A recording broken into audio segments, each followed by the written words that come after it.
Hai, ini adalah kisah tentang seorang anak kecil, usianya mungkin belasan tahun, yang ribuan tahun yang lalu kerjanya sebagai gembala domba.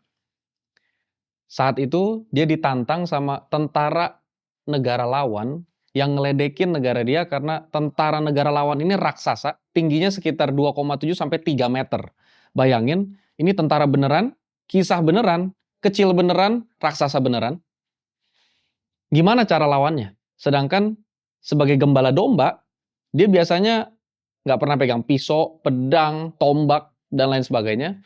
Tapi raksasa ini terlatih perang, badannya 3 meter, pakai baju besi, pakai tombak, perisai, pedang.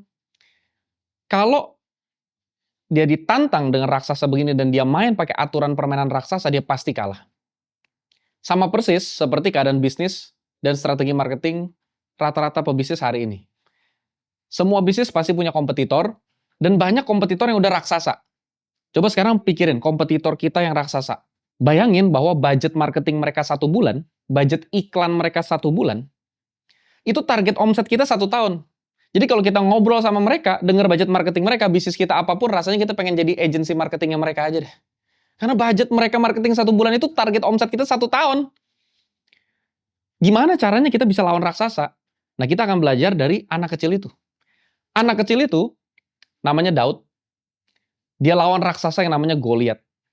Dan dia tahu dia menang bukan karena keajaiban, tapi karena strategi.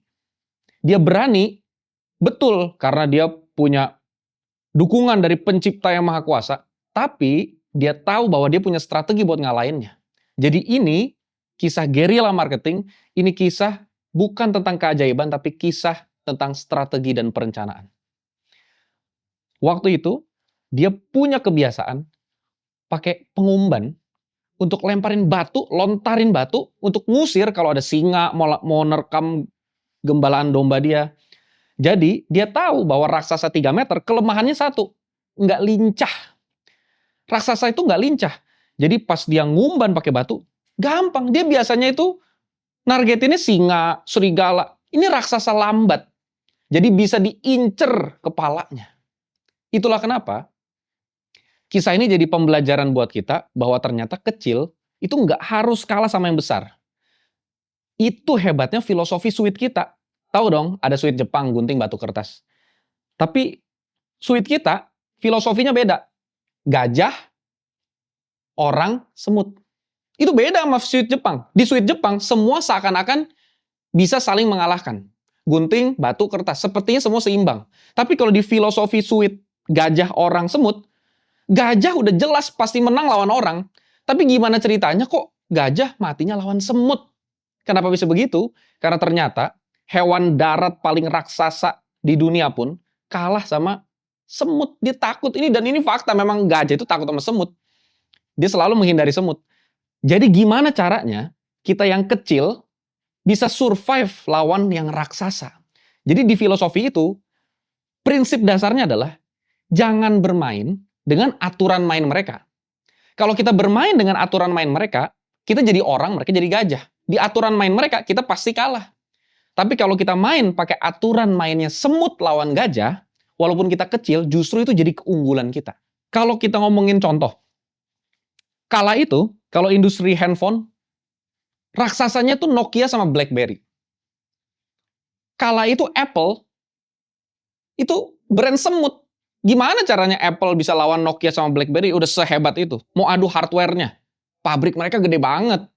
Teknologi mereka canggih, modal mereka gede. Apple masih kecil banget. Gimana caranya? Apple tahu ada hal lain yang bisa dilakuin sama perusahaan kecil lebih cepat, yaitu inovasi.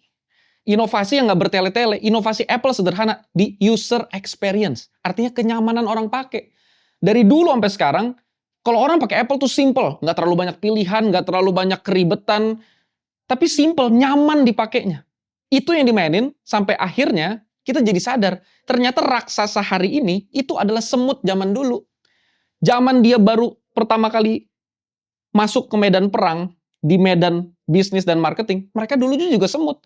Jadi nggak usah kecil hati kalau kita sekarang semut, karena raksasa hari ini pun dulunya semut. Dulu Toyota tuh semut, bayangin. Tahun 45 yang lain lagi maju-majunya, Amerika baru menang perang, Eropa kuat, dia bisa bikin mobil, otomotif dia luar biasa, kualitasnya bagus. Toyota baru dibom. Hiroshima, Nagasaki habis. Tahun 45 habis. Terus gimana mereka bisa maju? Mereka punya banyak keterbatasan. Mereka majunya pakai konsep yang namanya lean manufacturing. Lean manufacturing artinya mereka tahu kompetitor otomotif rata-rata fokusnya di kualitas. Gimana caranya ngelawan kualitas mobil Eropa? Nggak bisa. Jadi mereka pakai konsep efisiensi in produksi supaya dengan budget yang minim mereka bisa produksi mobil dengan kualitas yang oke, mungkin nggak sebagus Eropa tapi oke. Lalu mereka bisa survive di harga. Jadi harga mobil Jepang itu akan jauh lebih bagus daripada harga mobil Eropa karena mereka konsepnya lean manufacturing. Jadi gimana caranya memproduksi sesuatu ramping. Produksinya itu nggak beban biayanya besar, fixed cost-nya nggak gede. Gimana caranya supaya ramping tapi mobil itu terproduksi dengan baik. Atau mungkin kalau di industri fashion, Zara awalnya tuh semut. Raksasanya The Gap, Benetton, dan segala macam fashion. Dan masa itu, Zara mikir, gimana cara saya lawan mereka ya? Branding, mereka udah terkenal banget. Zara tahu, kalau mereka mau lawan pakai aturan mainnya The Gap, Benetton, dan segala macam, berat banget. Zara mikir nih, kalau gitu gimana cara saya bisa menangin pasar? Zara itu grup usahanya namanya Inditex. Dia pabrik tekstil di Spanyol. Jadi dia cari gimana caranya supaya bisa menang lawan industri fashion yang udah gede. Dia curi ide lean manufacturing-nya Toyota, tapi dia pakai di industri fashion. Zara ambil lean manufacturing-nya Toyota untuk konteks pabrik tekstil di Spanyol. Dia bikin konsep fast fashion pertama waktu itu. Fast fashion itu adalah konsep di mana dulu dari ide desain tren itu kan biasa dapetnya dari catwalk, ada fashion show, sampai jadi baju di rak baju, biasanya rata-rata kompetitor 6 bulan. Dia bikin di bawah 3 minggu. Dari konsep tren, sampai jadi di rak baju, di bawah 3 minggu. Kalau ditanya bahan, menangnya bahan nggak? Bahannya sama. Ya, kalau nyerap keringat, ya nyaman, halus ya halus. Sama aja. Dia nggak bisa lawan dari sisi itu. Sisi harga, kompetitor punya pabrik udah gede, sekali cetak banyak. Gimana nih Zara bisa survive? Jadi Zara mikir, supaya saya bisa survive, saya harus punya cara yang berbeda. Cara yang berbeda adalah dia majuin konsep fast fashion. Oke, kalau saya nggak bisa lawan dia di harga, di kualitas, di branding, saya bisa lawan mereka di kecepatan dari tren, dari bayangin ya. Ada ide tren.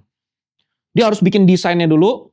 Dari desain, mereka beli bahan dulu, bikin prototipe produk, cetak massal, distribusin logistik ke berbagai toko di bawah 3 minggu. Nggak mungkin kompetitor bisa lawan. Karena mereka udah terlanjur besar. Kalau besar, lambat. Birokrasi panjang. Kita tahu kalau korporasi udah jadi besar, birokrasinya panjang. Mau ngerubah satu kalimat aja. Nah, ini ke divisi ini dulu ya. Oh, ini belum minta tanda tangan Pak ini. Oh, tapi Pak ini bukan di kubu Pak itu.